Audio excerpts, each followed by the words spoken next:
नमस्कार। आपको याद होगा कि अयोध्या में दलित समाज की एक 12-13 साल की बच्ची के साथ सामूहिक दुष्कर्म हुआ और उस सामूहिक दुष्कर्म के मामले में समाजवादी पार्टी के नेता और उसका सहायक मोहित खान और उसका सहायक राजू खान, दो लोगों को आरोपित करके जेल भेजा गया। बच्चियों के साथ दुर्व्यवहार, दुष्कर्म, इसकी धाराएं लगाई गई। उस मामले में डीएनए की जांच हुई। समाजवादी पार्टी के नगर अध्यक्ष मोहित खान के ड्राइवर राजू खान का डीएनए मैच कर गया क्योंकि बच्ची गर्भवती थी, और मोहित खान का डीएनए मैच नहीं किया। अब इस फाइंडिंग के बाद ऐसा प्रचारित किया जाने लगा कि मानो मोहित खान निर्दोष साबित हो गया हो। मोहित खान निर्दोष है, यह कहीं से कहीं तक साबित नहीं हुआ, लेकिन नैरेटिव सेट किए जाने लगा कि समाजवादी पार्टी का नेता मोहित खान निर्दोष साबित हो गया इस गैंगरेप में, इस सामूहिक दुष्कर्म के कांड में। जबकि हकीकत ये कि सामूहिक दुष्कर्म में अगर बच्ची या महिला गर्भवती हो जाए तो भी उसका डीएनए किसी एक ही अपराधी से मैच करेगा, उसके गर्भ का। सबसे नहीं करेगा, किसी एक से करेगा। इस आधार पर मोहित के ड्राइवर के साथ के डीएनए से उस बच्ची के भ्रूण का डीएनए मैच किया, लेकिन इससे यह साबित नहीं हुआ कि मोहित खान ने दुष्कर्म नहीं किया। इससे यह भी साबित नहीं हुआ कि मोहित खान उस बच्ची का शोषण नहीं करता था। इससे यह भी साबित नहीं हुआ कि मोहित खान ने बच्ची को भय से, प्रलोभन से धमकाकर लंबे समय तक उसका यौन शोषण किया। ये कोई चीज साबित नहीं हुई। मोहित कहीं से कहीं तक निर्दोष हो, इसकी कोई संभावना अभी नहीं दिख रही, लेकिन एक नैरेटिव सेट किया जा रहा है। कहा जा रहा है कि हमने कहा था डीएनए कराओ, देखो डीएनए में दूध की दूध, पानी का पानी हो गया। नहीं, अभी तो दूध का दूध, पानी का पानी हुआ ही नहीं। दूध का दूध, पानी का पानी तो अदालत से होगा। महिलाओं के विरुद्ध अत्याचार पर जो कानून है भारत में, वो इस बात को रेखांकित करते हैं कि सामूहिक दुष्कर्म के मामले में महिला का बयान या इस फीमेल का बयान, इस बच्ची हो, महिला हो, सबसे प्रमुख साक्ष्य माना जाएगा। महिला क्या कह रही है, ये सबसे महत्वपूर्ण है। उस बच्ची ने अगर नेम्ड किया है मोहित खान को, तो मोहित खान को अदालत की पूरी प्रक्रिया से गुजरना होगा, और वही दूध का दूध और पानी का पानी होगा, राजनीतिक मंचों पर नहीं। उत्तर प्रदेश में ये मुद्दा बड़ा जोर शोर से उछाला जा रहा है। समाजवादी पार्टी के लोग कह रहे हैं कि भाई मोहित खान तो गलत फंसा दिया गया मोहित खान को। वो लोग कह रहे हैं कि मोहित खान का घर गिरा दिया गया, उसकी बेकरी गिरा दी गई, गलत गिरा दी गई, अब सरकार मुआवजा दे। ऐसा बताया जा रहा है कि मानो मोहित खान के सम्मान में कोई शोभा यात्रा निकालनी पड़ेगी, जबकि कानून की दृष्टि से मोहित खान को कहीं कोई क्लीन चिट नहीं मिली। ये राजनीति में ये बड़ा संकट है। ऐसी स्थितियां पैदा करने की कोशिश होती है जो वस्तुतः तथ्यों से कोसों दूर होती है।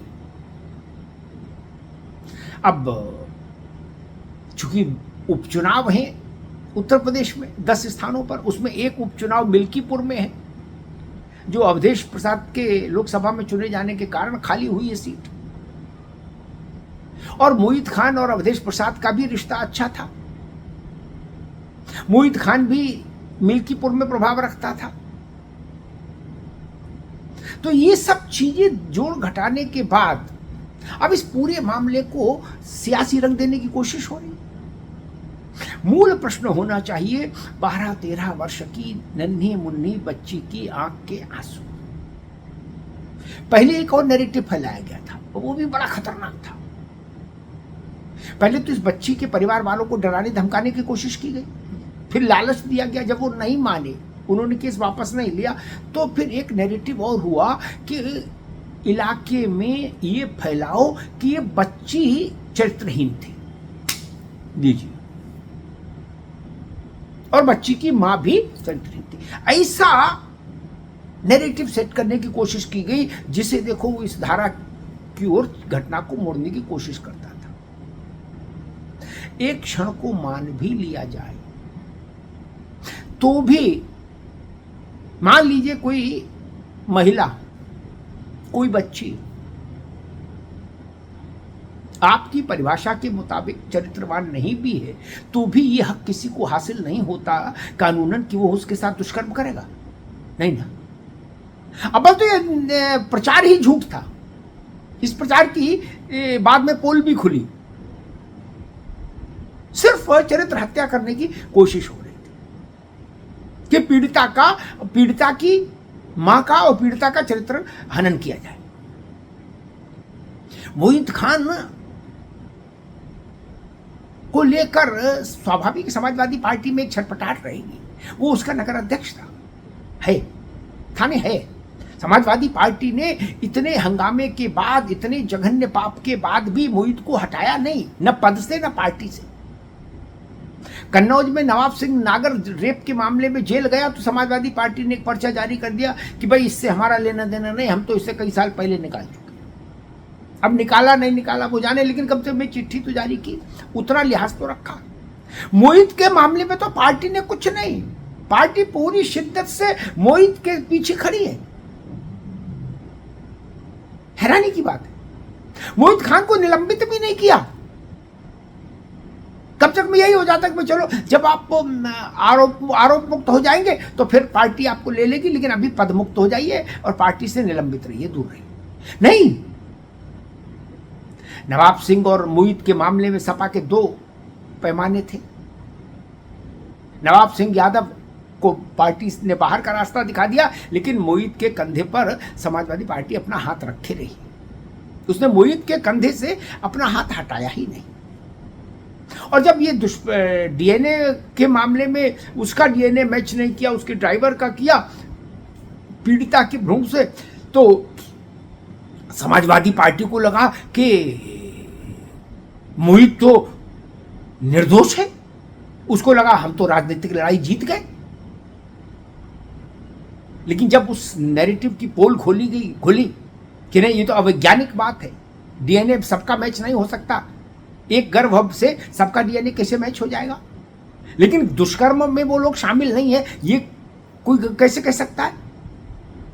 अगर बच्ची ने कहा कि मोहित और मोहित का ड्राइवर दोनों ने हमारे साथ दुष्कर्म किया, तो फिर बच्ची की बात तब तक मान्य है जब तक अदालत उसकी बात को गलत न ठहरा दे। इसीलिए उस पर केस लगा पास्को का, इसीलिए गैंगस्टर एक्ट लगा है।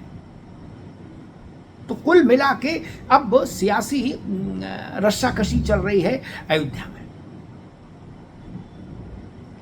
और इसी बीच में वहां अवधेश प्रसाद का बेटे के खिलाफ भी मुकदमा दर्ज हो गया, धमकाने का, अपहरण करने का।